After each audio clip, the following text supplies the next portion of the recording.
मैं आप लोगों को ये बताना चाह रहा हूँ कि हिंदू हो चाहे मुस्लिम हो चाहे सिख या ईसाई हो,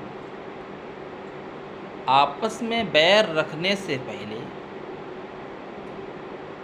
अपने शास्त्रों को एक बार खोलकर पढ़ लीजिए कि उनमें क्या लिखा है।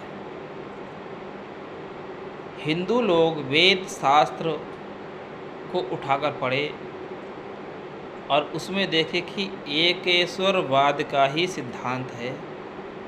वैसे ही कुरान वाले देखें तो उसमें भी ऊपर वाला एक ही है। इसी प्रकार से बाइबल में भी लिखा है कि सेकंड कमिंग ऑफ क्राइस्ट की ईसा का दुनिया में दोबारा आना लिखा है। ऐसे ही कुरान में आखिरी ज़माने में आखिरुल जमा इमाम मेहदी साहेब बुजुआ का आना लिखा है। वैसे ही हिंदू शास्त्रों में भविष्य दीपिका में एक जगह लिखा है, शालिवाहन साकातुगत सोल सकम सतम जीवोद्धाराय ब्रह्मांडे कल के प्रादुर्भविष्यति, कि जब शालिवाहन साका के 1600 वर्ष पूर्व हो जाएंगे और विक्रम संवत की 1735 वर्ष होगी तो संपूर्ण जीवों के उद्धार के लिए ब्रह्मांड में कलगी का आगमन होगा। इसी प्रकार से कुरान में भी लिखा है और बाइबल में भी लिखा है, और वो समय भी आ गया।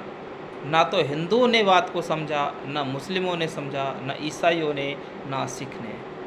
हम केवल अपनी अपनी भाषाओं में और मत पंथों में उलझे पड़े हैं। संसार में अनेक पंथ बना रखे हैं लोगों ने और भाषा में झगड़े पड़े हैं। इस संसार की सबसे बड़ी जो समस्या वो दिक्कत है भाषा की और भेष की। अगर दुनिया में कोई बिजनेस है तो वो डर का है, और लड़ाई हो रही है आपस में तो है वो भाषा की और भेष की। जिस दिन हम अपनी भाषा और अपने भेष को समझ जाएंगे उस दिन आपस की लड़ाई बंद कर देंगे। एक बार अपने अपने शास्त्रों को पढ़ें कि उसमें क्या लिखा है। एक दूसरे का जो आज खून कर रहे हैं, मर्डर कर रहे हैं, बेवजह वाले काम कर रहे हैं, क्या हमारे शास्त्रों ने यही बताया है?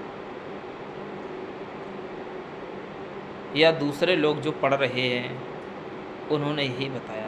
फ़र्क इतना ही है कि इसके शास्त्रों के अंदर जो गुह्य से गुह्य रहस्य हैं वो हमारी समझ में ना आने से हम उनका उच्चारण ही गलत कर देते हैं, जिसकी वजह से आपस में बैर बन जाता है।